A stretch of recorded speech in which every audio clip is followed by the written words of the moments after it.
well, I don't know what to do. It's like, that's okay. Nobody does. Go do something. Do the best thing that you can think of. Put the best plan you have into practice. It's not going to be perfect, and it will change along the way, but it will change partly because you become disciplined pursuing the path. And as you become disciplined, you become wiser. And as you become wiser, you become able to formulate better and better plans. The separation of talent and skill is one of the greatest misunderstood concepts for people who are trying to excel, who have dreams, that want to do things. Talent you have naturally. Skill is only developed by hours and hours and hours of beating on your craft. There is no passion to be found playing small and settling for a life that's less than the one you're capable of living. I'm sure people have told you to make sure you have something to fall back on. Make sure you got something to fall back on, honey. But I never understood that concept, having something to fall back on. If I'm going to fall, I don't want to fall back on anything. I want to fall forward. I figure at least this way I'll see what I'm going to hit. I always knew that I could work hard enough. There wasn't an issue with discipline, or there wasn't an issue with the ability to sacrifice, or the willingness to sacrifice. Say, man, me and you are gonna do this together, and you're gonna be on my ass if I start slacking. I'm gonna be on your ass if I start slacking, and I'll never accept mediocre again. I'm always gonna give it my 110%. That's the only thing I can ever say a solid day's work. That's all that will ever find peace in. If you guys do not do that, I promise you, your life will haunt you for the rest of your days.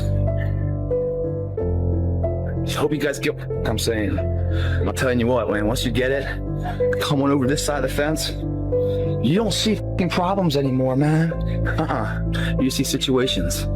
You see possibilities. And you can't wait to get them started, man. You're like, why did I wait so long to engage? It doesn't matter about the past. It's today. What are we doing today? What are we going to engage now? And once we engage, we commit. There's no half commitment, there's no quarter commitment, there's no three-quarter, it's full commitment. Once we engage, it's every f***ing day we engage. Because that's the better life. And the people you will surround yourself are like-minded, and they're better friends. Friends and family for life, man. They have your back. They're solid individuals, doing solid tasks, leaving a solid impact of legacy for other people. That's a f***ing solid life, man. It's your option, though. What are you gonna do? There's no easy way around it. No matter how talented you are, your talent is going to fail you if you're not skilled. You know, if you don't study, if you don't work really hard and dedicate yourself to being better every single day. This one year, my father had his shop, and he decided for whatever reason that he wanted a new wall on the front of his shop. So he tore down probably about 16 feet high and probably about 30 feet long. He just completely tore the wall down, and my brother and I had to dig a 6-foot hole. We For the foundation. For the foundation. We would mix in the concrete by hand. A year and a half. We were building this wall for a year and a half. Every day after school, we would come in, mixing concrete, putting it in the hole, doing it, and it was just myself and my little brother. And I remember standing back, looking at that wall, saying, there's going to be a hole here forever. A year and a half later, we laid the final brick. And my father stood back with my brother and I know he planned this. He says he didn't, but I know he had been planning this and writing this for his for the past 2 years. But we stood back, we looked at the wall, and he looked at me and my brother and said, "Don't y'all never tell me that you can't do something," and walked into the shop. Because you have to want it. You have to want to be better. A few months ago, I said that I believe that if I chose to, I could be the president of the United States. And I think as I've had a chance to intellectualize why I said that. And I think that there's a certain delusional quality that all successful people have to have. You have to believe that something different can happen. It's close to 3 in the morning right now. You know, The thing is, man, it's always going to be a party. It's always going to be a time to celebrate and a time to join friends or a day to, I mean, the bars are always open. Always open. No matter how old you are, they're always open, you know?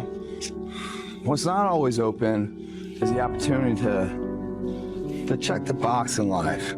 You know, achieve your dreams. That's not always open, man. How greatness is not this wonderful, esoteric, elusive, God-like feature that only the special among us will ever taste. You know, it's something that truly exists in all of us. Man, hope ain't gonna get you shit because it's not in your hands. Hope is not in your hands. You can't control hope, man. You can't. You get belief. Until you callous over the victim's mentality that the world is out to get you because of you are the only, you gotta change that, man. Yeah, but you don't understand my life, David. Yeah, I do. So that's the thing about it. And that's why I can talk about it. But yeah, I get what you're saying. A lot of folks don't I get that mentality. I once had that mentality that no one understands what I'm going through. And if you keep that mentality, you're gonna stay in the same exact spot that you're in. Let me teach you the real life, how it really is. The reason why you're a loser, and the reason why you're not making it, and the reason why you're trying to go through all these, I go to all these conventions, speak all the time. I look in the audience and these people sign up, and every year to go to a convention, thinking they're gonna learn something different. No, you're lazy, you know exactly what to do, because even me, in my state of, I can't read and write, I knew exactly what to do. It just sucks doing it. It sucks to do it. It sucks to wake up every morning of your life and say, God, man, I'm not smart. So guess what I gotta do? I gotta study the same shit that I got one of the highest scores in the nation on, and do it again, do it again, do it again. It's not just there. We're not on this stage just because of talent or ability. We're up here because of 4 a.m. We're up here because of 2-a-days or 5-a-days. We're up here because we had a dream and let nothing stand in our way. If anything tried to bring us down, we used it to make us stronger. We were never satisfied, never finished, will never be retired. My high school English teacher, Mr. Fisk, he had this beautiful quote, and it read, "Rest at the end, not in the middle." And I took that to heart. I believe there's time for resting at the end, but for me, that time is not now. To have a dream, sacrifice for it, and never ever rest in the middle. Tired, 14 days, 13 days, whatever the hell it is, don't mean nothing. Tired is only in the mind. You tell yourself you're tired, you're gonna be tired. I don't get tired. It's so easy to be great nowadays, my friend, because most people are weak. Most people don't want to go to that extra mile. Most people don't want to find that extra because it sucks. It's miserable. It's lonely. The struggle is real. It never gets any easier. You got to get harder. I have to ask this guy. Like, I have to understand, like, why he works like that. Right. So after games, I'm like, hey, Kobe, like, why were you in the gym for so long? He's like, because I saw you come in. And I wanted you to know that it doesn't matter how hard you work, that I'm willing to work harder than you. Because I know every mother ain't going to do what I'm going to do. That's how you level up. For me, I was more miserable trying to make everyone else happy than I am now with everyone else unhappy with me. If a person would sit down and let their body relax, totally relax, okay, and then start to visualize in their mind, see themselves the way they want to see themselves. Write out a description of how you'd like to see yourself. Start to read it, and read it, and read it, and read it every day. Carry it around and keep reading it. The one point that all the great teachers, all down through history, have all agreed on, they've been in complete unanimous agreement on it, we become what we think about. Now, it may be fantasy at first, it might even appear to us as being a lie. But if you read it often enough, you'll start to believe it. And when William James said, believe and your belief will create the fact, you will see the person's personality change. I watch people in the seminars, personality change right in front of my eyes. And all they're doing is starting to see themselves different. They're starting to think different thoughts. This next generation is just such a group of p***s, man. I just, for the small group of savages out there, run these fucking kids right over, man. Run them all over. That was always my mentality. Nobody's ever gonna fucking outwork me. So it should be yours. You out there that are listening right now, there's never been more opportunity than there is today. Getting up at 4 o'clock in the morning every day before anybody else and grounding my thought process is in the no one will outwork me. No one. Motherfucker won't outwork me. All starts with this. 2 hands, putting it to work. I'm already working all of the hours that I'm awake, and I've already given up Saturdays. So the only thing that I have left is like Sundays and evenings. I am no longer going to be watching any football, and I'm no longer going to have Netflix at all. That's what I'm sacrificing. And I think a lot of people create these to-do lists when, in my experience, it's been so much more useful to write down all the things that I'm willing to sacrifice. Because if you sacrifice everything, there's nothing left than to do the one thing that matters. There is no excuse for not being the hardest worker. Yeah, someone might be bigger, stronger, faster, quicker, younger, whatever else, but there is no excuse to not be the hardest worker there. And when you believe that you have the ability to do something, that the life that you're living right now is going down this direction, you can hate where it is. There is nothing else to do but to change direction. A belief that I cannot go that way anymore, I gotta go this way. And what do you have to lose? You know the outcome if you continue the same shit. Why not just commit one time in your life to something? See what happens. There are no losers in the world of passion and commitment to something. No one loses there. The losers are the people that sit the starting line and never initiate. It's the belief that supremacy exists. There's so many examples in the Olympics, and every day we see the common man with the odds against them overcoming what people thought could never happen. And probably he didn't even think it. But there he stands victorious and a role model to all of us. Like, oh my God, we want to be him. But before he was him, he was us. What got him there was an undying belief. And every drop of sweat that came out, and every pain and ache and everything else was just a telltale sign that he's getting closer and closer to that dream that we were when we were kids of being a reality. Why not believe in it? What's the other option? There is no other option. It's a life forgotten, man. I'd like to know, what's the biggest key to your personal success? It's hard. Of course, talent without work is nothing. You're going to lose sleep. You'll doubt whether it'll work. You'll stress to make ends meet. You won't finish your to-do list. You'll wonder whether you made the right call and have no way to know for years.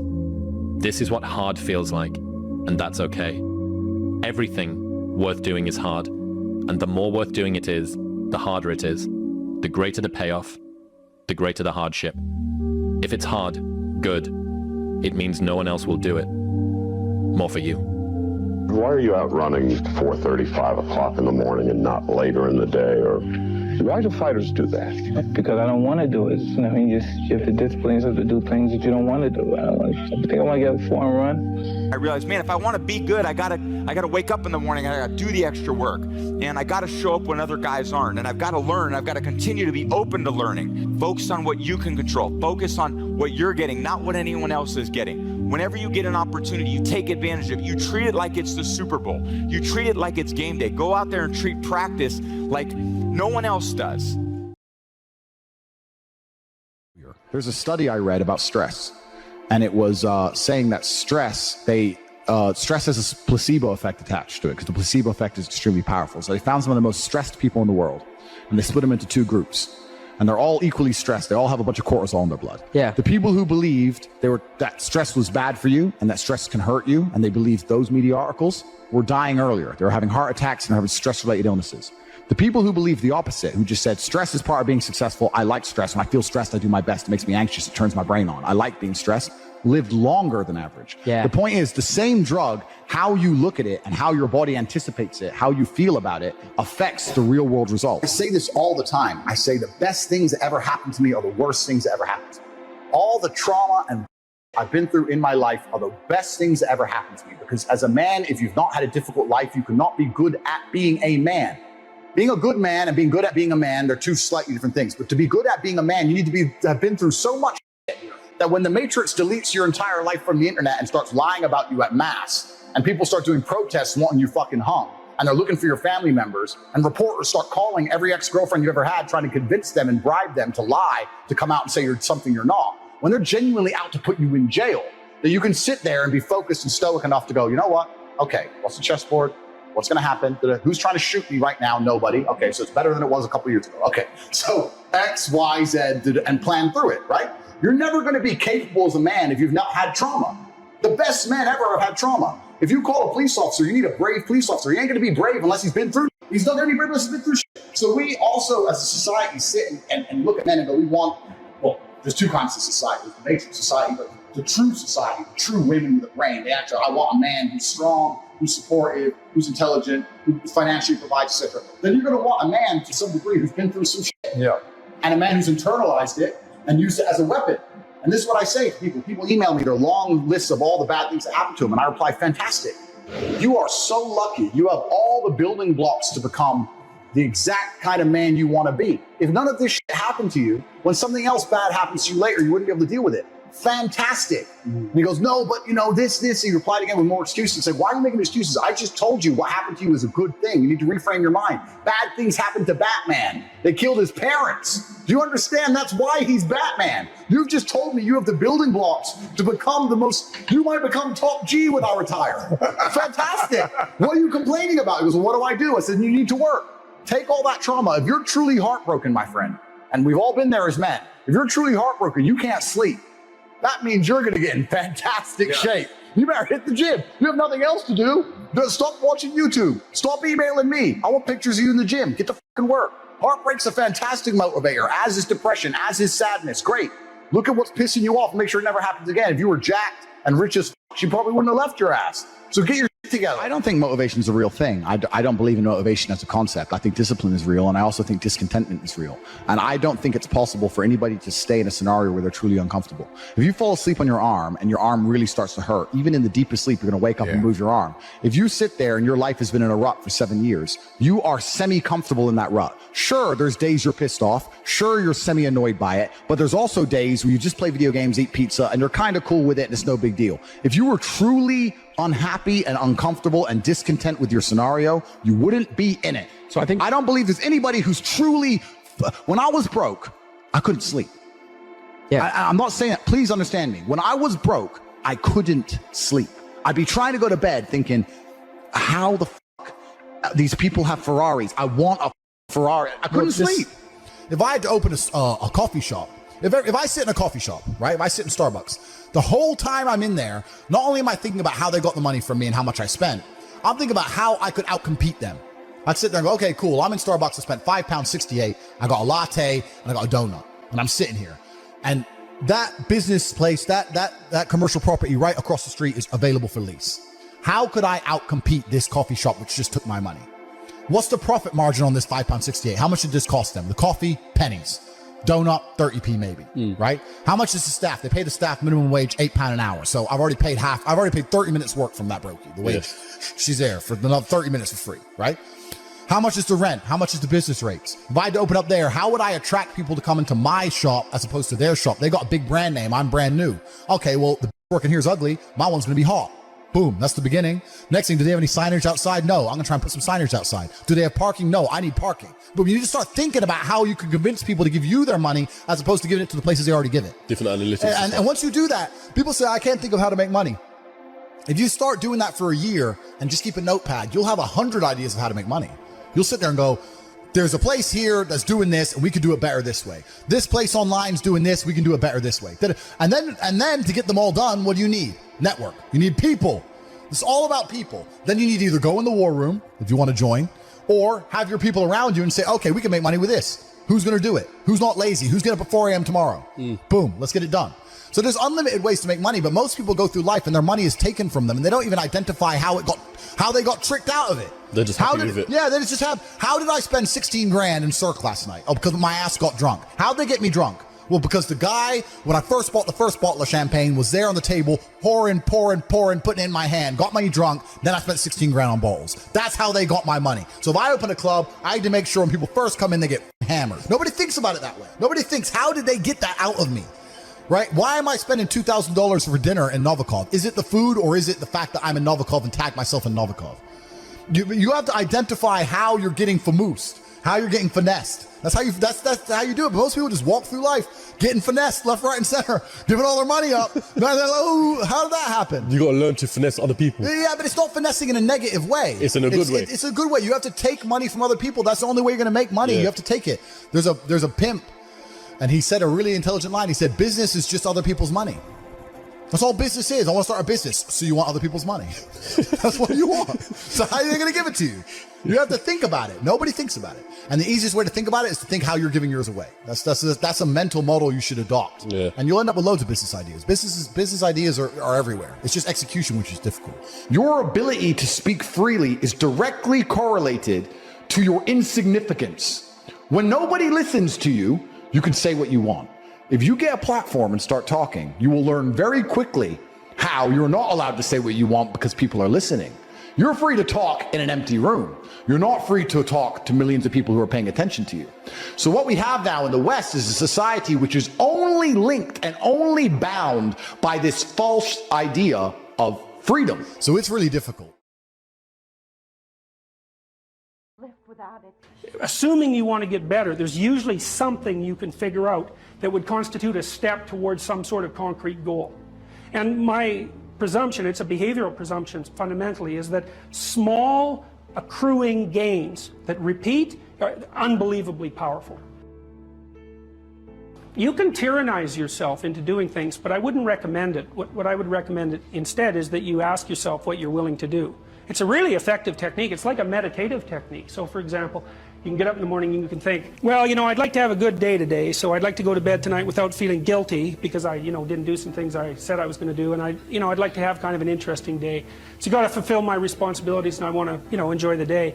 Then you can ask yourself, well, what would I have to do in order for that to happen that I would do? And the probability, if you practice this for 3 or 4 days, is your brain will just tell you. It'll say, well, there's that piece of homework that you haven't done for like 3 weeks. You should knock that sucker off because it would only take you 10 minutes and you've been avoiding it and torturing yourself to death for 72 hours straight. And say, well, let's figure out what your aims are. You got to have some aims, whatever they are. And they might say, well, I'm so depressed I don't have any aims. And then I say, well, pick the least objectionable of the aims and act it out for a while and see what happens. Because sometimes your emotional systems are so fouled up that you have to pretend. You have to act the thing out before you can start to believe it. Life can be meaningful enough to justify its suffering. I thought, God, that's such a good idea. Because it's not optimistic exactly. Some people will tell you, well, you can be happy. It's like, those people are idiots. I'm telling you, they're idiots. There's going to be things that come along that flatten you so hard you won't believe it. And you're not happy then. And so if life is to be happy, well, in those situations, what are you doing? Why even live? But life isn't to be happy. If you're happy, you're bloody fortunate, and you should enjoy it. You should, because it's the grace of God, so to speak. People know when they're doing something meaningful. They can tell, so why the hell don't they do meaningful things all the time? It seems obvious. You could do it. I mean, it's hard, because other people want you to do other things, and it's a struggle, but everything's a struggle. Oh, I get it. I see why. It took me about 10 years to figure this out. People have a choice. Choice number 1. Nothing you do means anything. Well, that's kind of a drag, right? It's meaninglessness of life and all that, existential angst. That's kind of a pain. But the upside of nothing that you do is meaningful is you don't have to do anything. You've got no responsibility. Now, you have to suffer because things are meaningless, but that's a small price to pay. The alternative is everything you do matters. Really. If you make a mistake, it's a real mistake. If you betray someone, you tilt the world a little more sharply towards evil rather than good. It matters what you do. Well, if you buy that, then you can have a meaningful life. But there's no mucking around. It means responsibility. It means that the decisions you make are important. It means that when you do something wrong, it's wrong. Well, do you want that?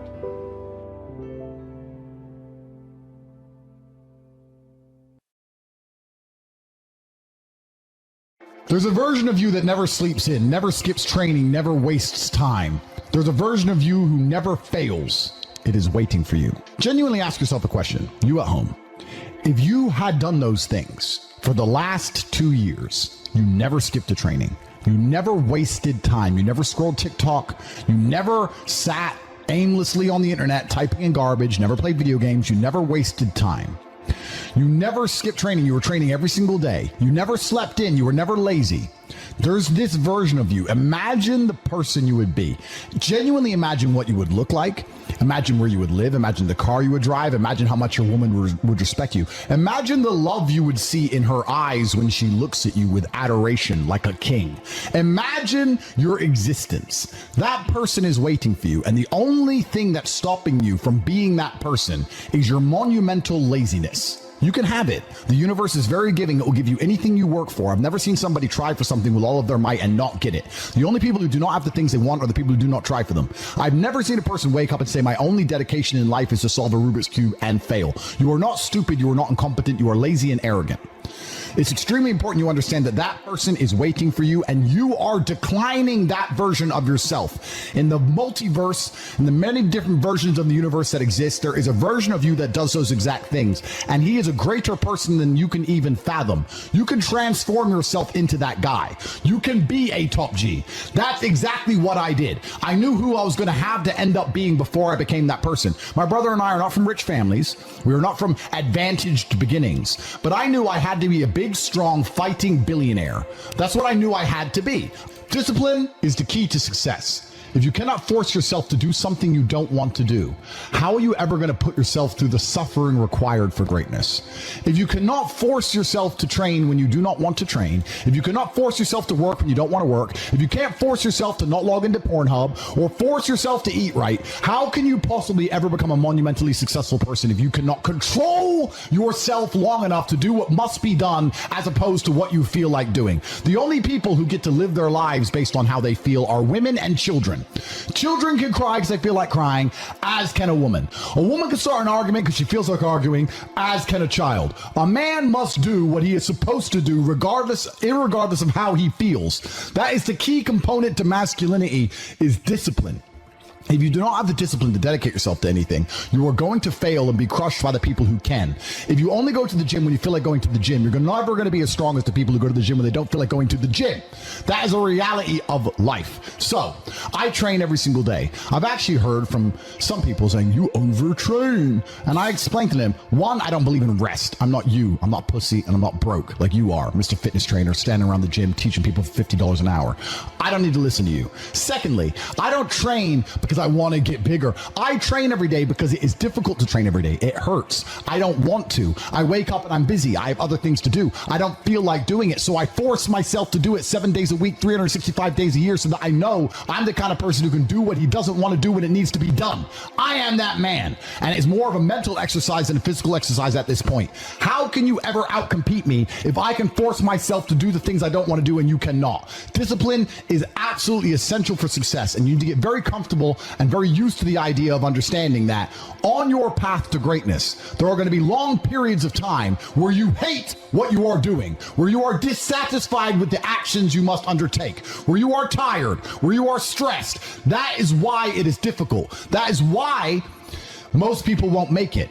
If the path was easy, everybody would walk it and it would lead nowhere. 100 people start the path, 99 fall off because it is difficult, and the one person who makes it to the end gets to gold. If all 100 made it to the end and the gold was divided by 100, it wouldn't even be worth anything. The difficulty gives it value. The fact that it is difficult to do is the key component into the fact you want it in the first place. If it wasn't difficult, everyone would have it and you wouldn't want it because no one would respect it. It's supposed to be hard. Life is supposed to be hard. hard. You're supposed to think this is terrible. You're supposed to suffer and smile through the pain regardless. Discipline is the key to success in all realms as a man. And if you lack it, you stand no chance. You can give most people a roadmap to success. You can give them a Ferrari with a full tank of gas, and a lot of people still wouldn't make the destination because they would say the drive is too far away.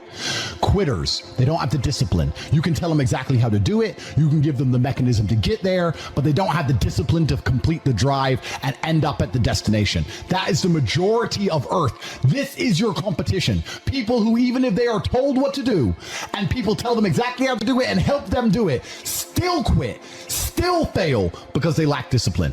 Even me, with my monumental powers, I can't make a quitter successful. It doesn't matter how good I am. It doesn't matter how easily I make it for them to succeed. It doesn't matter how compendious and concise and powerful the real world is. It doesn't matter how much I text them and motivate them, how many emergency meetings I do to try and talk to them and hype them up, how much motivation I give them. It doesn't matter what I do. If they are a quitter, guess what they're going to do? They're going to quit. No matter how simple the map is to read, no matter how fast a Ferrari is, somewhere along the drive, the sun's going to get in their eyes, and they're going to sit there and go, I don't like this is hard, and they're going to quit. Quitters are the number one type of people that nobody can help. If you're a quitter, I can't help you, life can't help you, God himself cannot help a quitter. So if you lack discipline, you lack the very basic building block to any type of success which exists on the planet. By every single metric which can be measured with science, you are going to stay a loser and a failure.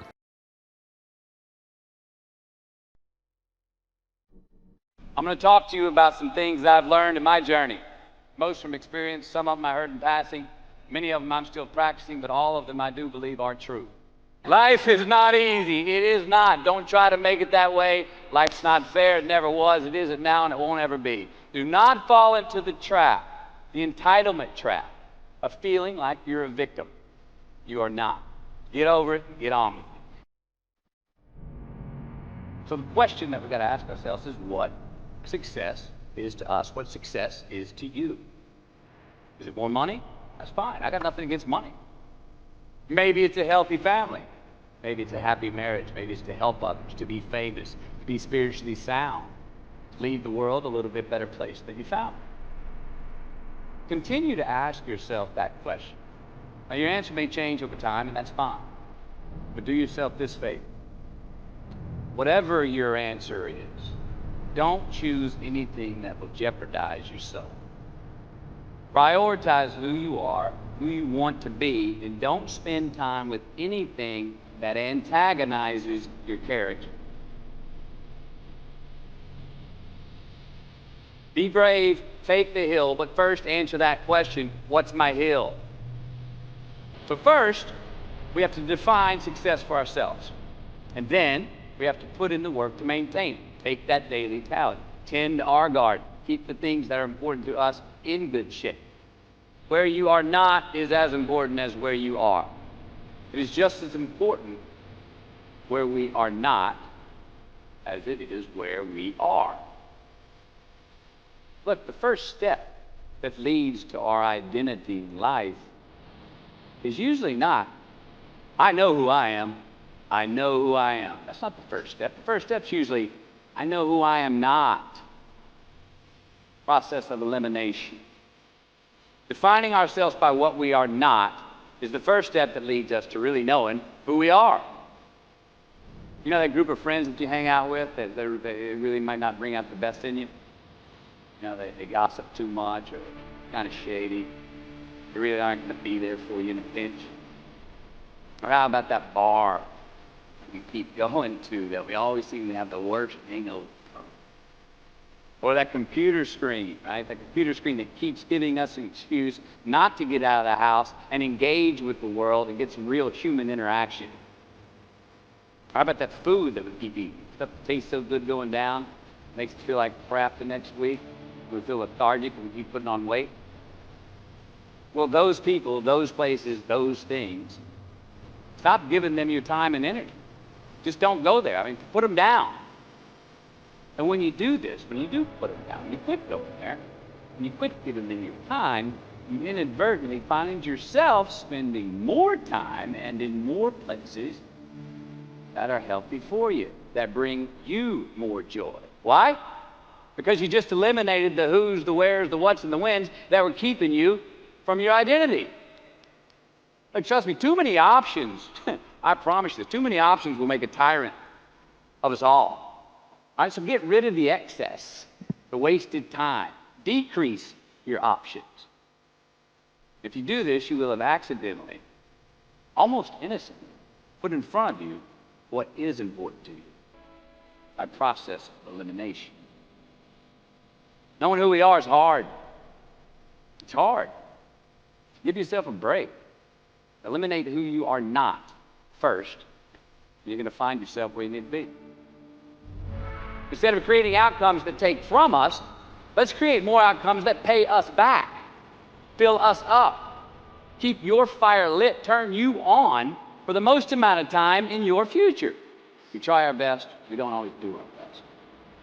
Well, architecture is a verb as well. And since we are the architects of our own lives, let's study the habits, the practices, the routines that we have that lead to and feed our success, our joy, our honest pain, our laughter, our earned tears. Let's dissect that and give thanks for those things.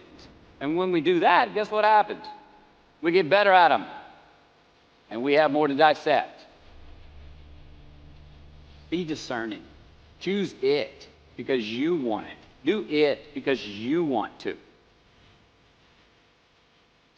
You're going to make mistakes. You got to own them. Then you got to make amends. Then you got to move on.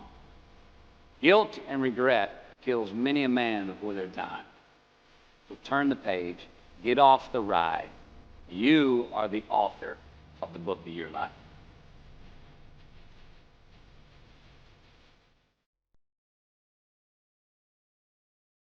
Let's say there's 10 people in this room, and we're all mediocre, but I'm the best of the mediocre people. I now think I'm great. We surround ourselves around people that make us feel great. They tell us what we want to hear. The second we put ourselves amongst the uncommon people, we don't like that feeling, that challenging feeling of that person who's waking up at 3:30 in the morning and saying, hey, push your shit on, we're going for a run. We don't like that challenge. We like that person who says, hey, you know what, man, I don't feel good today, man. And they say, oh, it's okay, brother. Take a day off, man. We'll get a pizza and watch the game. We like that. We don't want that motherfuckers like this. Hey, man, no, bro. Get your shit on, man. Stop being a punk. We don't want that in our lives. We don't want that person who's constantly challenging our weaknesses. We want that person who's constantly, making us feel nice and good and secure in ours. That's the mediocrity of life. I know where you are. I know where, because I've been there.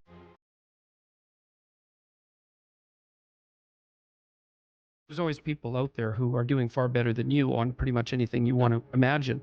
And if all you're doing is seeing yourself in their reflected light, let's say, then it's going to be pretty damn dismal. But it's not a good comparison because, well, first of all, there's danger in just comparing yourself to others, period, because they're not you. And God only knows what struggles they had to undertake to get to where they were, or what burdens they're currently carrying that you're not aware of. But you can certainly contrast yourself with yourself. And that's a lot better. It is the only way. Well, it's also the only way of really measuring anything approximating proper improvement. You can actually tell when you're a little better than you were yesterday. Right. And you can actually do that. That's another thing that's so interesting about it, is that you can actually make yourself a little better in some way, pretty much, well, I don't know if it's at every moment, but you can certainly do it every day. You're quite different from other people, and you shouldn't be comparing yourself to them because they're not like you. They don't have your family. They don't have your temperament. They don't have your troubles. They don't have your abilities. The only person that has those is you. Compare yourself to who you were yesterday and not to who someone else is today. And see, that's a game you can win. Be careful who you share good news with, because you want to share good news with people who are going to be genuinely happy for you. And that's one way that you can identify those people who are really on your side. Be careful who you share bad news with, because that's equally tricky. You know, you want someone who will listen to you when you're having trouble and allow you your grief, especially if it's a consequence of something tragic, and who won't try to one-up you, you know, because often when you're talking to people, they'll be thinking about what they have to say that's worse, and that's not helpful if you need a listening ear. Make one room in your house as beautiful as possible.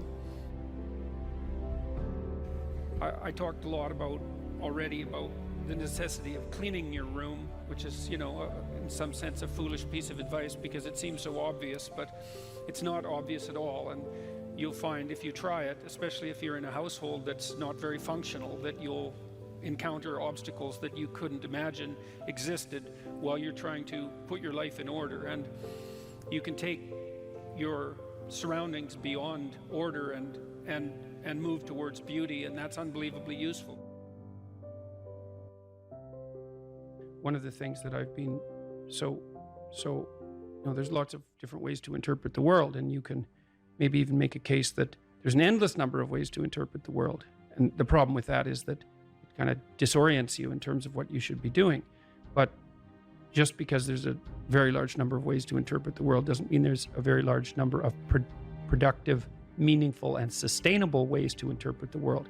And one of the things you do have to do is figure out how you can conduct yourself today so that you don't upset the apple cart in a week or a month or a year. And so, you know, what you do in some sense psychologically is you admit to yourself that your current frame of reference is faulty. And then you start opening the door to a different kind of thinking, which is more creative thinking. It's more lateral thinking, saying, well, I'm wrong, but that's not necessarily a problem because I could be right if I thought some other way. Well, you know, that's great. Often it works. Yeah. And there's almost no end to the utility of trying to figure out which ways that you're wrong. Yeah. Because there's lots of them. And every time you discover one, then you don't have to be quite so wrong anymore. That's a really good deal. Yeah. It's from the uphill climb that we derive our value, and I mean this technically. So almost all the positive emotion we feel, especially the emotion that fills us with enthusiasm, and that's experienced in relationship to a goal. And so in some sense, you want a goal that you can never attain. So you can always move closer to the goal that recedes as you move towards it. You think, well, that's frustrating. It's like Sisyphus pushing the rock uphill. But it's not, because as you pursue that goal, you put yourself together and your life does get better and richer and more abundant. And that's why the highest levels of virtue and goal are in some sense transcendent. You want them to be above everything you're doing so you can continually move towards something that's more sublime and better. That's what you are. You're here to live, not to sleep. And the problem with the vision of Mai Tais on the beach is that, well, first of all, that's a vision of drug-induced unconsciousness. Second, it's only going to work for about a week. Third, you're going to be a laughingstock in a month and depressed and aimless and goalless. You want a horizon of ever expanding possibility. And so it does happen to people because they've staked their soul on the attainment of an instrumental goal. And it can be a pretty high order goal, but then you think, now I'm there, now what? Well, the answer can't be, well, I'm going to live in the lap of luxury and never have to leave the face. What do you want to be, a giant infant with a gold bottle? You never have to do anything but lay in your back and suck. It's like, you see the problem with that as a conceptualization. It's no, you want to be like an active warrior moving uphill with your sword in hand. And that's dynamic, that's exciting. Lay a disciplinary structure on yourself, get the chaos in check, and then you can move towards a state that's freer. It's discipline first. Like, look, if you're going to become a concert pianist, there's going to be several thousand hours of extraordinarily disciplined practice. That's the imposition of order on your potential, let's say. But what comes out of that is a much grander freedom. And so in virtually every freedom that you have in life that's true freedom is purchased at the price of discipline. But it's not some casual self-help doctrine. It's that if you don't organize yourself properly, you'll pay for it, and in a big way, and so will the people around you.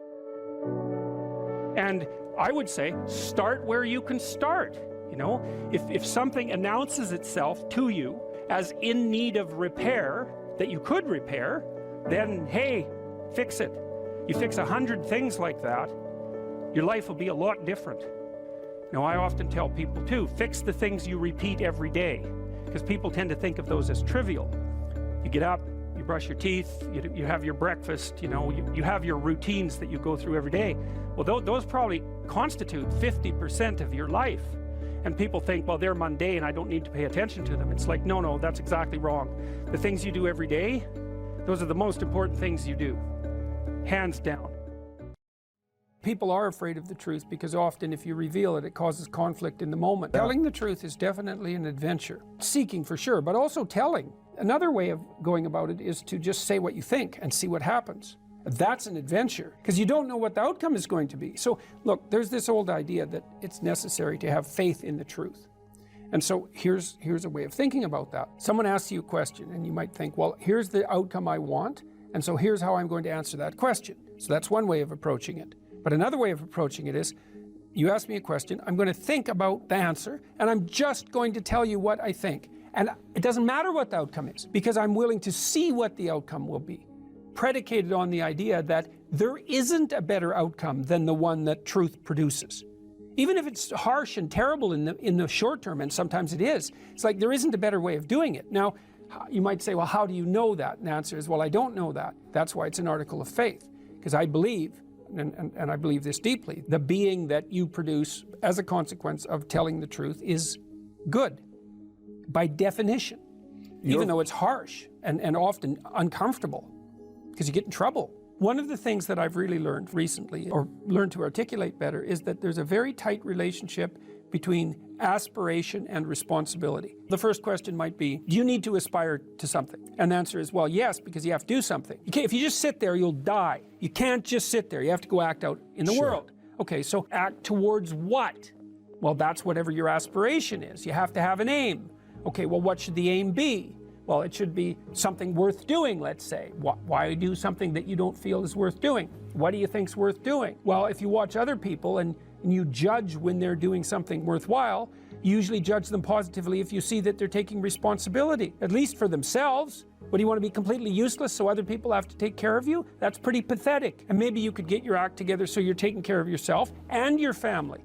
And maybe you could even do better than that and take care of yourself and your family and your community. Well, good for you.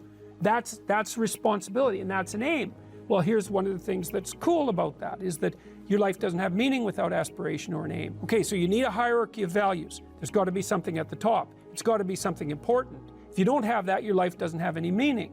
So if you criticize the hierarchy, or even the idea of hierarchy, you destroy the idea of aspiration, and then people have nothing. Well, that's not helpful. People are built for a struggle and they're built for a weight, and you want to take on a heavy burden voluntarily. See if you can put yourself together. See what you can do out in the world while you're waiting to die. It's an all-in game. It better be worthwhile.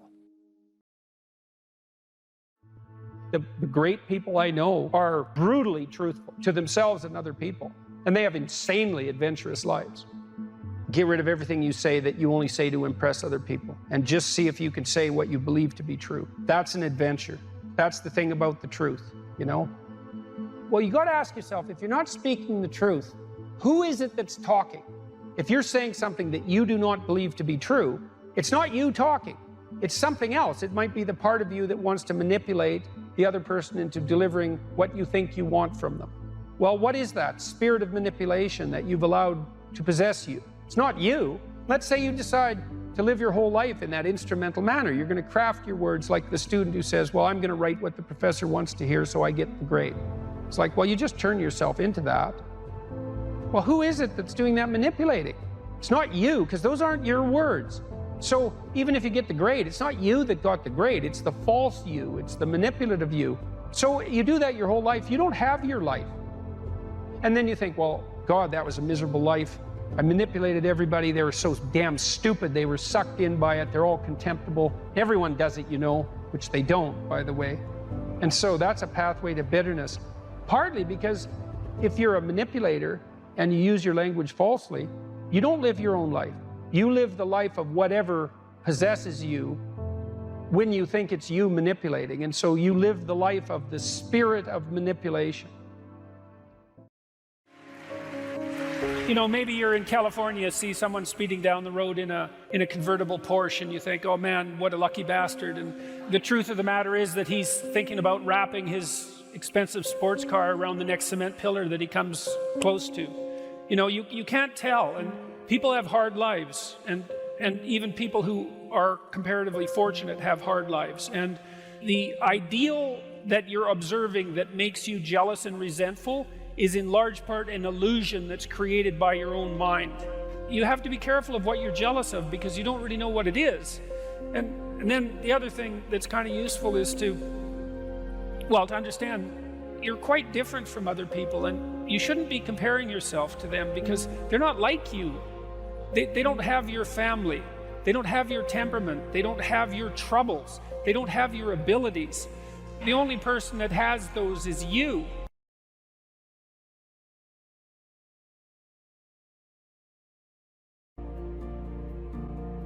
Stop doing the things that you know are wrong that you could stop doing.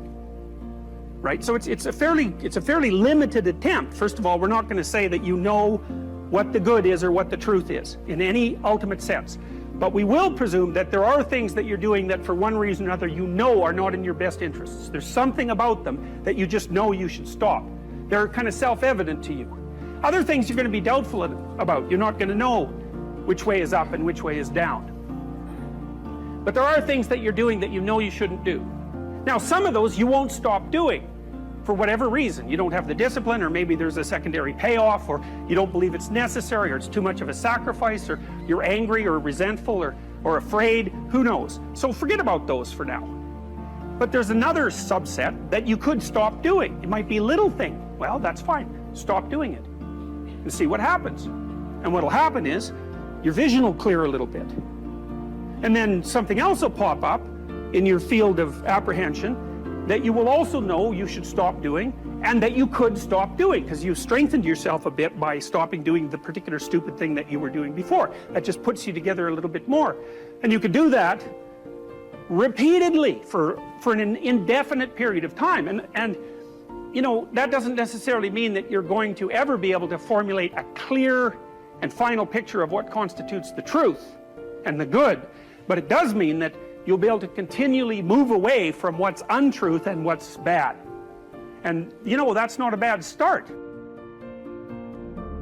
You have to treat yourself like you matter, because if you don't, then you don't take care of yourself, and you become vengeful and cruel, and you take it out on people around you, and you're not a positive force. None of that's good. So you suffer more, and so does everyone around you. And there's a malevolence that enters into it. None of that's good. So that's what happens if you don't treat yourself like you matter. And then, well, what happens if you don't treat other people like they matter? Well, you lie to them, you cheat them, you steal, you enter into impulsive relationships with them. They can't trust you. That doesn't go anywhere. They don't like you. You end up alone at best, and maybe like incarcerated at worst. Like, that doesn't work. And so you watch the people around you who thrive, regardless of what they say.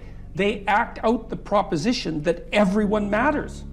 And then you have a functional society. And I think, okay, well, if when you act out the proposition that everyone matters, you have a functional society, maybe that's evidence that that proposition is true. It's like, I think it's true.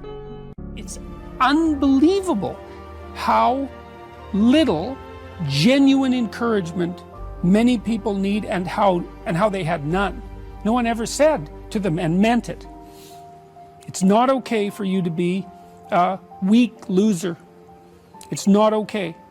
And the reason it's not okay is because you could be way more than that. And it's a crime, an ethical crime, for you to allow all that necessary potential to go to waste. It hurts you, it hurts your family, it hurts the world. Really, really, it does. And people think, oh, okay, I get it. And they do get it, because they know at some level. And the other thing people tell me, you know, they say, well, I've been paying attention to your lectures, developing a vision for my life, trying to tell the truth, trying to adopt more responsibility, and things are way better. But the other story is, you've been able to help me put into words things I always knew to be true, but didn't know how to say. which is a good role for an intellectual to play. And so, well, so that's why this all makes me emotional. It's so good, you know, and so much of this has been covered as if it's political. It's not political what I'm doing. It's not political. I don't tell people that they're okay the way they are. No, I say, no, you could be way more than you are. And they're relieved about that, you see, because if you're in a dark and terrible place and someone says you're okay the way you are, then you don't know what to do about that. It's like, no, I'm not. I'm having a terrible time and I'm hopeless. You're okay the way you are. Well, then what? That's it? That's where I am? And what do you want to tell a young person? You're 17. You're okay the way you are. It's like, no, you're not. You got 60 years to be better, and you could be way better. You could be incomparably better across multiple dimensions. And in pursuing that better, that's where you'll find the meaning in your life. And that will give you the antidote to the suffering. People have asked me in my book why I wrote it as an antidote to chaos, you know, because, well, there isn't anything technically wrong with chaos. Chaos is a place of great potential. Well, the question is, what's the proper balance between chaos and order? Chaos, potential, and order. Well, the answer is, look, when you're a kid, you're all potential. It's chaotic potential. It can manifest itself in any number of ways. And maybe you don't want to give that up. So you're like Peter Pan. You want to be a kid forever because you don't want to give up the potential. And you look out in the world and all you see are Captain Hooks, you know, who've lost a hand, who are chased by death because that's the clock in the crocodile. It's already got a taste of him. He's terrified by death and he's a tyrant. Well, I don't want to grow up to be that. So I won't be disciplined at all. Well, that's no good. Because the way the potential transforms itself into actuality is through discipline. And so then you, as you said, this is the trick though. You have to pick a path of discipline.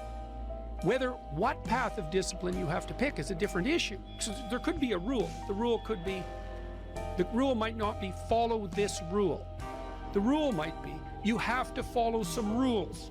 So it's a meta rule. And the meta rule is you have to discipline yourself. And the issue is, well, how? That's not really the relevant question. You can pick a disciplinary path. That's why I often tell my clients, especially young people, they say, well, I don't know what to do. It's like, that's okay. Nobody does. Go do something. Do the best thing that you can think of. Put the best plan you have into practice. It's not going to be perfect, and it will change along the way. But it will change partly because you become disciplined pursuing the path. And as you become disciplined, you become wiser. And as you become wiser, you become able to formulate better and better plans. So you can start vaguely and confused and develop a plan that's not so great, and you start to implement it, and then you accrue incremental wisdom as you implement your flawed plan, and that enables you to fix the plan. And so that's part of that process of incremental self-improvement as well. You don't want someone else's fate. Man, your fate's enough, and your adventure's enough. It's plenty. It's more than you can ever fully realize. And so that's also part of the reason that we all believe that the individual has some intrinsic dignity. It's don't be so sure that your position and your room is so damn trivial. It might be your attitude towards it that's trivial. And if you're in dire straits and dire circumstances, just look at how much opportunity you have to make things better. Compare yourself to who you were yesterday and not to who someone else is today. It's the same basic idea, right? Is that you have to get your markers for success right, because otherwise you can end up in the situation you described, which is that, like, there's always people out there who are doing far better than you on pretty much anything you want to imagine. And if all you're doing is seeing yourself in their reflected light, let's say, then it's going to be pretty damn dismal. But it's not a good comparison, because you shouldn't just compare. Well, first of all, there's danger in just comparing yourself to others, period, because they're not you, and God only knows what struggles they had to undertake to get to where they were, or what burdens they're currently carrying that you're not aware of. You just don't know any of that. But you can certainly contrast yourself with yourself. And that's a lot better. It is the only way. Well, it's also the only way of really measuring anything approximating proper improvement. You can actually tell when you're a little better than you were yesterday. Right. So, and you can actually do that. That's another thing that's so interesting about it, is that you can actually make yourself a little better in some way, pretty much. Well, I don't know if it's at every moment, but you can certainly do it every day. It's funny. I mean, you know, obviously, if you have a problem and you think about it, you can think up a solution. And it's not obvious how you do that. You know, I mean, it's not like you know how you're manipulating your neurons or something. Mm-hmm. It happens of its own accord in some sense, like you can participate in it, I guess, and you can interfere with it. And it seems to take a certain amount of willpower, but it still all happens mysteriously behind the scenes.